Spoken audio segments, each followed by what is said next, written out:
What is the pink tax, and is it even real? The answer to the last question is yes, it's kind of real, but not necessarily in the way that you might think. The pink tax is this belief or idea that women are being charged more for the same product over men, that products made specifically for women are charged at higher rates than products made for men that do the same thing. And this is all over the place in the media, in TV shows, basically everywhere.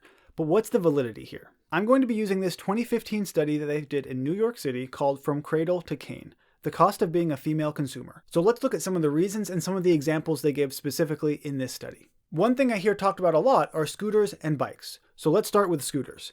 They give an example of two scooters that are basically the same thing. One is red and one is pink, and they both come from Target. They have a link to these scooters, but unfortunately that link doesn't work, so I had to find what I think are those scooters on the Target website. You can tell that it's slightly different picture, but it's essentially the same thing. If you look at the pink and the red version now, they are both at $23.49. So maybe it's possible that at some point they were right and that the scooters were very different pricing, but it's also possible that could have been a local thing. I don't really know. I will say though that if you're looking specifically at New York City, I don't really think it's valid to take that study and then apply it broadly to the entire nation. So let's look at bikes now. Looking on Amazon at this Schwinn bike for boys and for girls, you find that they cost the exact same amount, about $170. You can change the color variations. Teal for girls costs a little bit more, but black for boys by far is the most expensive at $190. So it costs $20 more to have a black bike than it does to have a blue bike. And again, the black bike is more expensive than the girl's pink bike. Does this mean that Amazon is somehow discriminating against boys because the black bike is the most expensive? I don't think so. I don't know why the black bike is more expensive, but I do not think it's because Amazon is choosing that to be more expensive just to charge boys more. I also hear that clothing tends to be more expensive for women than it does for men. And this study says that same thing.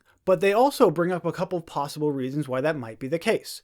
For example, women's clothing is made with more costly blend of fabrics. Not only that, but you're also more likely to waste fabric with women's clothing. They also have more styles available, which means there's a higher price involved. Also, women's clothing tend to be made from different fabrics than men's clothing, fabrics which have higher tariffs on them.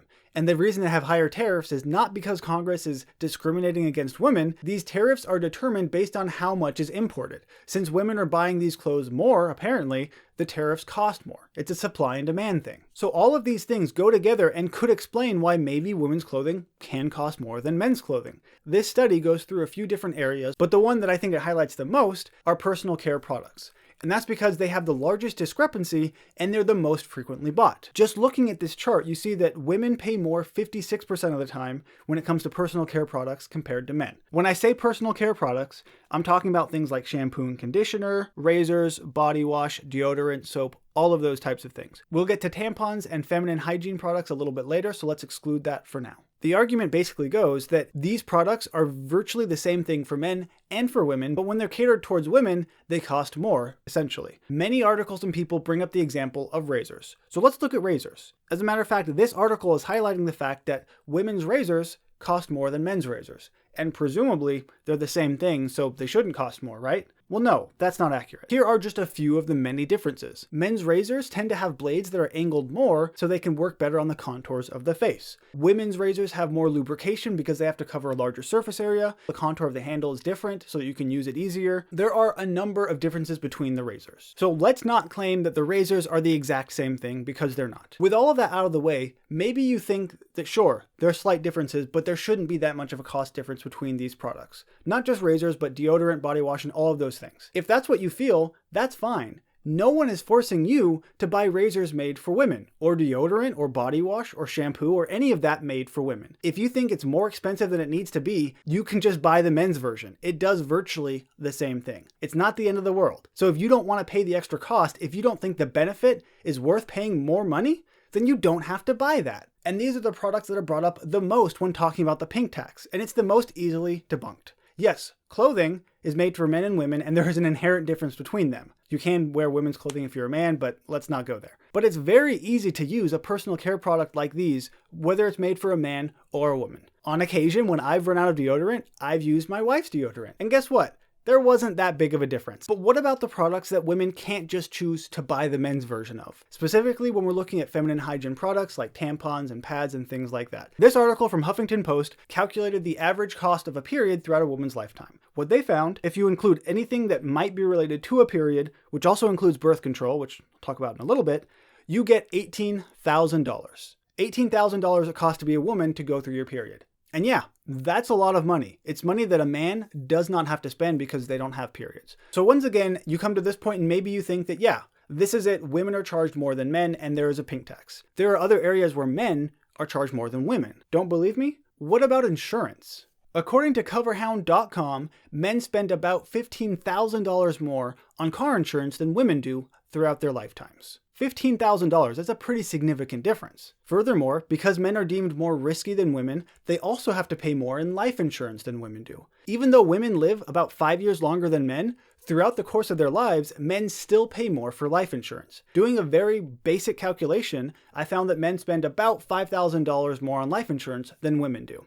If you're interested in how I went through that, you can ask me down below and I'll explain it. I just don't really want to bore you with the details right now. And since Huffington Post brought up birth control, let's look at the men version of that, which is basically a condom. Now, this one, again, is kind of a back of the envelope calculation, averaging that the condom costs about 75 cents, which is kind of in the middle. If you buy them in bulk, it's a bit lower. If you buy them individually, it's a lot more. So we'll go with 75 cents, arguing that a man is sexually active from the time he's 18 up until he's 48, which I think is on the low end, and also that he uses about one condom every single week, which again, I think is on the low end. If we put all of that together, the cost of condoms throughout a man's lifetime is a little over $1,000. So if we combine those two insurances and the cost of a condom, we get that men spend about $21,100 more than women on those three items alone, whereas the cost of a period, as we just saw, is $18,100. So that's a difference of $3,000. Now, since I did talk about insurance, it would be important to point out that women sometimes pay more for health insurance than men do. This is something that's not extraordinarily clear at the moment because of the Affordable Care Act, where they basically made a requirement that you cannot charge women more than men, even though women tend to go to doctors more than men. But like I said, it is possible that women could pay more for health insurance. And yeah, that'll change these figures a bit.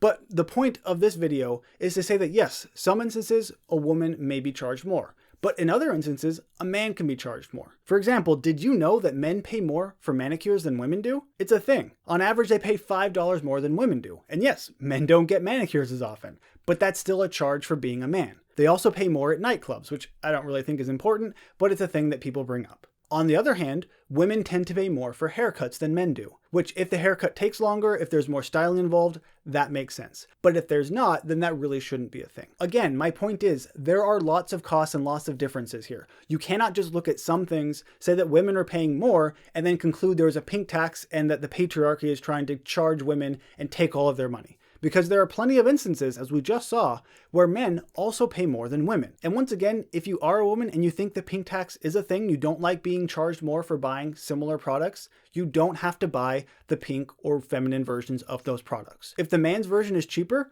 go ahead and buy it. No one is going to care. If you choose not to, then I don't really think you should complain that you were charged more because you willingly bought that item. That would almost be like me complaining that Rice Krispies cost more than the more generic crispy rice and complaining there's some sort of crispy rice tax just because I bought the more expensive version. So in conclusion, the pink tax may kind of exist, but I guess you could also say that there is a blue tax. Some things cost more for women, some things cost more for men. And that's basically just how the world works. But let me know what you think down below. And if you have any questions with how I came up with any of these numbers, feel free to let me know that down below too. Be sure to check out some of my other videos that maybe you've missed. And if you haven't yet, be sure to subscribe. I'd really appreciate it. And you'd get tons of good information just like this, with all of the sources I've cited down below in the description. As always, thank you for watching, and I'll see you next time.